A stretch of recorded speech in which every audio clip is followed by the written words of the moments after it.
Hi, this is Kerry Lee with the Self-Discovery Wisdom School, and I am here today with Liesel Teversham, and she is our CliftonStrengths expert with the school. Liesel helps introverts build confidence. She helps them work through blocks and fears that stop them and find and embrace their true authentic self or strength and self. Some of her favorite tools are EFT, which is the emotional freedom techniques, or tapping, and the Gallup Strengths Finder. Used together, they provide a solid foundation for any introvert, and really anyone, because I'm not so much an introvert, who wants to make a difference in the world in their unique way. All right, Liesel, welcome. Thanks, Kerry. It's so wonderful to be with you. Yes, yes. And as you know, in the Self-Discovery Wisdom School and also in the Intentional Creativity tradition, which is what my modality of self-discovery, we have something called the red thread. And the red thread is a symbol for connection and communication and community as well. And so there's an ancient Chinese proverb that says, everyone who is destined to meet is connected by an invisible red thread. And that thread may stretch or tangle, but it will never break. And so I want to extend this red thread connection from me in California in the United States to you all the way in England. Yes, and say welcome. And there's always an inquiry that comes with the red thread and extending the red thread so we can get to know each other more. And the question that I have for you right now is, what is one of your gifts that you have to offer the world?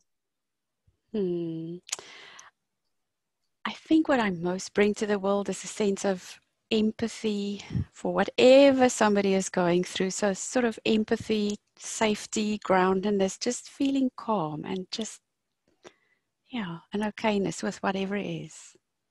I would say I have experienced that with you. Yes. Yes, yes.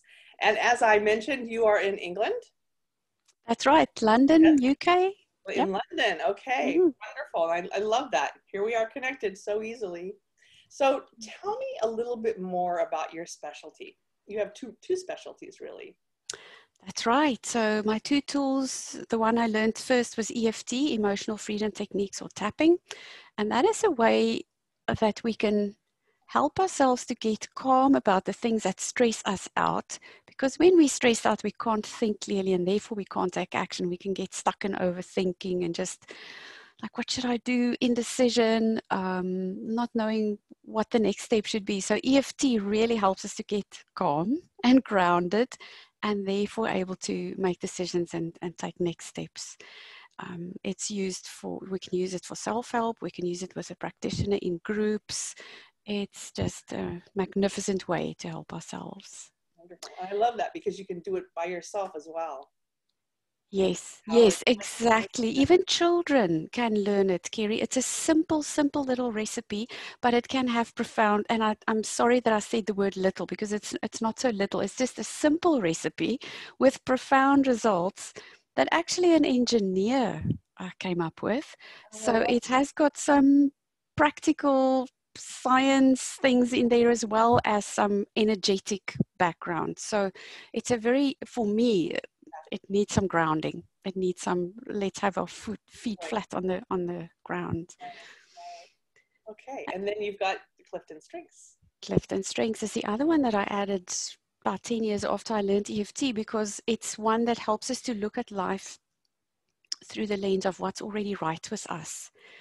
With EFT, we go to what's a problem and let me help solve the problem. And with strengths, we go, what's right with you already? And how can we make more of that? Because most often we're not even aware of our strengths. We think it's just this little thing we do, not knowing that for somebody else, what we do with such ease is possibly very difficult. So the two of these are just a wonderful combination because we can come at a problem or a challenge from both of those sides. Love that. And that's really, I've heard you talk about this, but I really haven't heard it in that way, because part of the beauty of the Self-Discovery Wisdom School is how holistic it is, all these different parts of it. So I love that you actually have done that in your own piece of what is being offered. That's great. Yes. Yeah. Yes. And I love how they all interact as well, or overlap slightly. Yeah. Absolutely. Okay. But why is it helpful to discover our strengths through an assessment? That's a great question, because often people think we know what our strengths are because it's what we are good at. Right. And that's not necessarily the case, Kerry. I found so often that people can be really, really good with something, and people can tell, others can tell them, but you're so good with that. And inside they go, ugh, I hate it. So our strengths are not necessarily the things that we are good at, because we can learn a skill and we can do it over and over and become really proficient, but it may not be our natural strength that wants to pop out of us with no effort. And I've had clients who've built a life on things that they were good at but hated, and they ended up with huge health problems. Yeah. So you can talk from experience. So that's the fish or fish in or out of the water. Exactly. So why it's good to do it with an assessment is it because that assessment, the structure of it is set up in such a way that we can discover through that assessment things about ourselves that we would not have been overtly aware of. Yes. It's the things that are most easy for us that we almost discount and devalue because we go, but that's easy. Yeah. It's nothing special. Like for me to have empathy for a person, well, to me, it's almost like it used to be nothing special because it's just that thing that I do. And the same for you. Like I know with your beautiful positivity, it's just this thing that comes out of you, and you don't have to work hard at it. It just happens. But that's exactly the kind of things that we would possibly not be aware of in ourselves because it's so normal. Yeah. Because we live in that water, like a fish is in the water all the time, it doesn't know the water is there anymore. We breathe air all the time, so we kind of forget that it's there. And that's the same with our natural strengths, is we sometimes need something like an assessment that's like the Gallup assessment is scientifically put together after 40 years of research, to help us discover the things about ourselves that we might have discounted or put away because it's so easy or normal or natural for us. Yes. And I can say that's absolutely true. This whole silver linings thing, which when the pandemic happened, that was my first move actually, is to start looking for the silver linings. That's exactly what I did. And I used to kind of feel, I'm going to say almost bad, that I would always be in that space of looking for the light, because when other people were really struggling and all that, because I thought it might be annoying, right? But now I realize it's just who I am. It's okay. And so I don't need to feel bad, right, that I may not be looking at the same perspective as others. Yes. I completely relax. I mean, you wouldn't think you'd want to feel bad about being positive, but in moments I wondered, Exactly. And it doesn't mean I like what's going on. It's just how I look at it. Exactly. It's just a natural inclination for you to do that. And that's the thing, is for you it's so easy, and other people in that moment may desperately need that. And for you it's no effort to let it come out. It just happens. So it's amazing because, like you say, you can feel guilty. Often I find that people feel incredibly guilty about something. For me, it was running away from conflict all my life. I felt terrible that people called me out on it, and they called me names for it. They make us feel ashamed about some things about ourselves, and then we get like a low confidence about that thing. Whereas in fact, I have the ability to create win-win situations with my talent of harmony. So doing the assessment helped me to see it as a strength, whereas before I thought it was a big weakness in myself that I need to kill or fix. Yes. Yeah. It's such a confidence builder. That's probably one of my main takeaways and benefits from having this experience with you is, and my clients as well, is that the confidence it gives you that you didn't even realize you needed to have, right? Yes. That's the boost. So is it going to put, if someone does Clifton Strengths, will it put them in a box or another box? That's a great question, because so many people are like, oh, I'm tired of, I don't want to be put in a box. I'm unique. And that's exactly what I love about this tool, is it tells us how unique we are. So it's not just another box. There are 34 different strengths, and the combination of them makes us incredibly unique. So I want to give you some stats there may be some scientific minds wondering, well, how can you prove that? So if we just take, for instance, your top 5, Kerry, or my top 5, or anybody else's top 5, the chance that somebody else has that top 5 in a random order is 1 in 280,000. Oh, how interesting. So that's already very unique. It's not just under every bush. But if we take the exact same sequence, Kerry, of your top 5, the chance that somebody else has that exact sequence of top 5 is 1 in 33.9 million. So now that gave me a little, it gives me goosebumps every time I think about it. You know, if I think about my country, South Africa, there is double that amount of people in South Africa. So that means I would have been 1 in 2 in South Africa. So it's, yeah, and that's only talking about your top 5.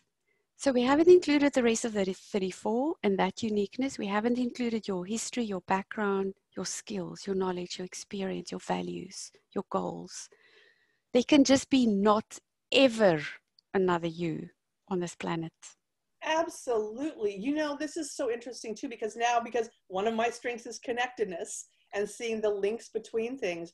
And 1 in 33.9 million, right, for CliftonStrengths. Then the other 2 modalities, it's the same thing. Like it puts you in as unique as your fingerprint or your thumbprint category. And so when you add those other 2 modalities or methods of self-discovery, gosh, I wonder what the number is. I need a mathematician to come help figure out that one. Yes, and that won't be us. Nope. I'm good with color. Right. So what are the most common responses you get when people they do their strengths conversations? So they get their report on what their strengths are, and then they have a conversation with you afterwards. So what's a common response you get after that discussion? Yeah, there's a few that always stand out for me that makes me smile so much. It gives me just a warm heart. Like people say, "You mean I'm not crazy?" is one of them, because they've been thinking that they must be weird or difficult or, you know, just really strange for being the way they are. The other response can be, "You mean I can let go of the guilt now?" So that's that thing where we've been given a bad label about something and we've built up some guilt around it. And so we can just with a strengths finder, let go of the guilt. So people actually literally say that to me. And the other common response I get is just this incredible smile when I start giving people some information about it and then asking them, so where do you see this in your life? Because I make it really personal to their life. The smile, Kerry, it's just like it lights up their whole being. Every single cell in their body just starts smiling. And I can see the validation that happens. It's like somebody describes me and they make it a good thing. Yeah. That is just one of the most priceless gifts I have been able to give people and that I received when I got my strengths conversations. Absolutely. That's like, to me, I just got the visual of that's like, you know, the bricks off the shoulders, the burdens they've probably carried their entire life, that with a conversation with you, that gets to be removed permanently. Yes. Right? By this discovery, this self-insight. Yeah. Yes. It's powerful, often and you get the smile. You get the gift of the smile. I know, it's priceless and it puts me in such a good mood too. Absolutely. So what would you say is the biggest way that it's helped you personally? Definitely with confidence. I used to compare myself so much. There were friends of me that had huge confidence and they could, you know, like a coach who I used to call a kick-ass coach, and I could like not be like her. And I always had this idea, like if I want to make a difference in the world, I have to stand on a big stage and talk to thousands of people. And I was comparing myself to things that were going to be terribly hard for me to do. And I was, you know, falling short the whole time of that internal expectation of myself. And when I found out what my strengths were, I was like, oh, biggest relief, like you were talking, this burden that I was carrying, like a rod that I was measuring myself against, that was just not my rod. And I could put that down and say, oh, you know, what a relief. I can just be me with my soft strengths, you know, that other people think, oh, too soft, you know, I need to toughen up or harden up or grow a thicker skin. No, I don't need to. This is exactly who I need to be so that others can benefit from this energy that I bring into the world. So that confidence and the like letting go of the comparison, it was a gift that I can't even describe the value of for me. Yeah. Yeah. You know, I have to say that my biggest gift is the same thing, is the confidence. And I'm a confident person. So I didn't even realize I like needed more confidence, but it's given it to me from a different perspective or a different angle. And I heard somebody say, oh, which, you know, you have a ladder of life, right? If you want to look at a ladder, maybe you take the easy winding path, or maybe you're taking the gondola, but we have this ladder, and is it leaning against the right mountain, right? Are you even making the right decisions on where to put your effort? You know? Yeah. And I now realize that the things I didn't want to do were decisions I made career-wise that maybe held me back. And I'll say specifically, one of my strengths is strategic thinking. And you gave me 2 words for that were so profound for me. And the words that you gave me was like a battle general. And I'm like, yes, because I don't want to be the drill sergeant. I don't want to be managing people. You know, I'm a strategic thinker and an idea person, and the managing of the people and that stuff, it's not where I fit. And so I didn't ever think about not going through that middle ground, right? I just thought about how can I work around it and be independent and my own boss, and in sales, because there was no ceiling and that kind of thing. And probably if I had known this, I would have even chosen different paths. No regrets on the path that I took, because I love where I'm at today using all of that, but that's a big one for me. And also just recently I had a huge deadline. Well, I felt it was huge. I had a vision of something I wanted, and I was out to plan, I don't know, C or D. It kept falling apart, and the deadline time was getting closer. And because of knowing my strengths, it gave me the confidence that I don't need to freak out. Like, I got this, right? And that comes back to the battle general, the strategic thinking. And the way you defined it for me is we can always find a way. I have the ability to see options, to choose the best way, and then just go forward. And that's exactly what I did. Like, I didn't even think about it. I just saw it, chose it, went. Sometimes it didn't work out. Sometimes it did. Things out of my control. I like to go fast, and I like change, so I can thrive in that.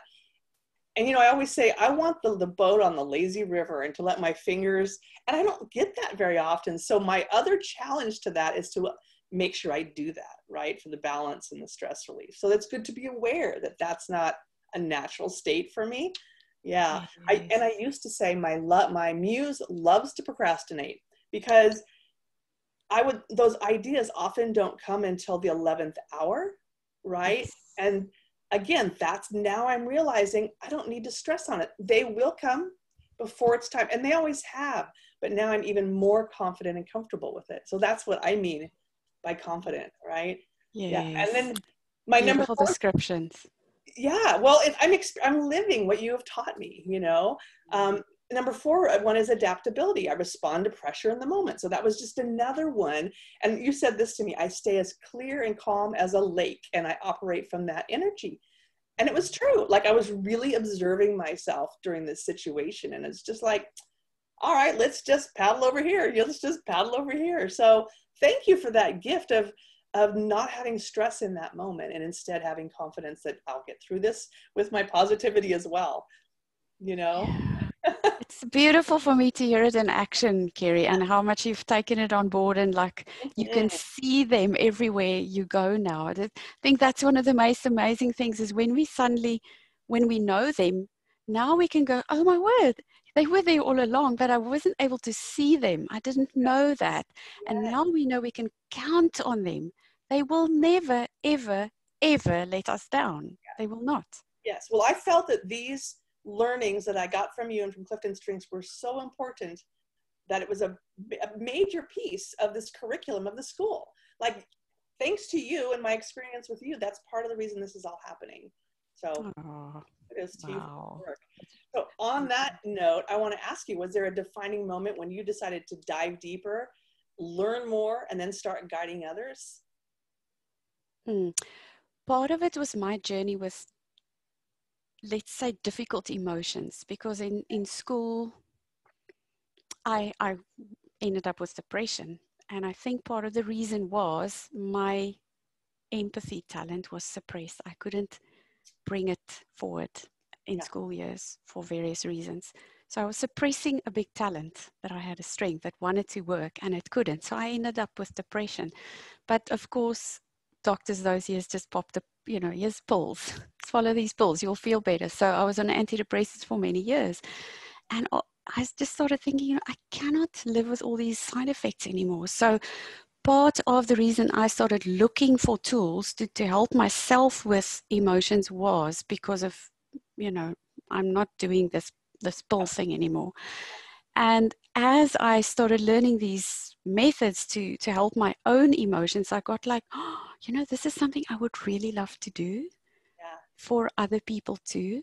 So my talents started waking up, the ones that had been dormant, because I was a computer programmer at the time and I was working with logic, with reason, with computers. But I always knew people are very important to me and I never had tools to help them. All my life they came to tell me their problems, but I didn't know what to do about it. I had no tools. So it was like a gradual journey for me with little lights along the way that opened my eyes to, maybe there's another career in here. Yep. I think so many of us have this turning moment where we really want to make a major shift in how we experience life and how we share it with others. So I always love to find out what that was for everyone. Yeah. So tell me what you're looking forward to with being a part of the Self-Discovery Wisdom School program. Seeing the lights in people, in people's eyes when they realize what they have to offer already, and they don't have to change. They don't have to fix themselves. They don't have to become different. They don't have to add another skill. They already have something really amazing and unique and special to offer the world. And just starting to relax into that just brings so much relief and like we said earlier. So I'm looking forward to the smiles and the discoveries. Part of my talents, just love the journey of getting to know others and how they work and relationships. I've got many relational strengths. So building relationships and connecting with people is just very, very important to me. So I'm looking forward to all the connections being formed from all across the world in the most unlikely ways with this red thread connecting us. Yes. So those are some of the things, Kerry. Yeah. Exactly. So do you have any particular words of wisdom for someone who's in transition right now? And they're kind of looking for their own North Star, you could say? Well, one of the ones is obviously get to know your strengths, because that is a huge thing for us to be able to find what really is easy for me to flow towards is the natural strengths and abilities and talents that we already have. And then I just want to add, with the addition of some patience, compassion and kindness for yourself. And that's things that we don't always know how to do because we're taught to push, try harder, push through the difficult things. So that's where my tool of EFT is just another huge addition, so that we can learn how to not dampen, what's the right word, like process all the difficult emotions that go together with a change journey. So that we can have compassion and kindness for ourselves as we're going through this, because change is not easy for any human being. Transition is hard for us. We get to this place of homeostasis and our bodies and minds wants to stay there because it feels safe. At least it's the devil we know. Right. So changing direction is hard for us to face, and we need lots of compassion and love and kindness for ourselves. Yeah, and life constantly is changing, so it's good to be prepared, right? Yes. Yeah, great. All right, you have something special you want to share with us. Yes, I just share this with my strengths clients, a quote from somebody called Martha Graham, who was the mother of, let's say, modern dance or ballet. And she wrote this in a book that she wrote.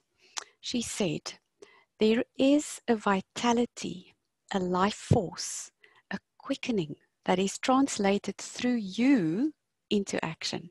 And there is only one of you in all time. This expression is unique.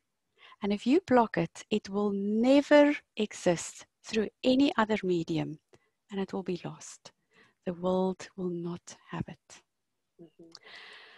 So that, oof, I always want to cry when I read this, because I truly feel the importance of it when I read it in her words. It's like there will never be another human being like you in the whole world, ever. And if you don't keep that channel open that can let all the creative juices that's inside of you, and not just creativity as in art and drawing, but just what wants to be created through you. Yes. If you don't keep that channel open, it will be lost forever. Yes. And every human being has their version of creativity. Yes. Yeah. Yes. Well, thank you so much for sharing yourself and your work and your passion with us and being a part of the Self-Discovery Wisdom School. Super excited. And where can we learn more about you? Thanks, Kerry. So my website is savvyselfgrowth.com. savvyselfgrowth.com. There's loads and loads of free resources on there, articles, podcasts, videos, things like that. So people are welcome to browse there. And I want to thank you very, very much, Kerry, for giving me this massive blessing of being part of this wisdom school. I just love the name when I heard it. It's so a total comprehensive package of you that goes into this. It is. And we're not teachers, we're guides. That's really important to me. It's about self-discovery with guidance and someone walking next to you. You know, that's really, it's a school, yes, and it's wisdom, yes, but it's self-discovery. So yes. And so if someone wants to find out more about the school, right now you would go through my website, which is kerryleeart.com, or there is a Facebook group as well, the Self-Discovery Wisdom School. All right. Look forward to seeing you soon. Thank you. Thank you, Kerry. Okay.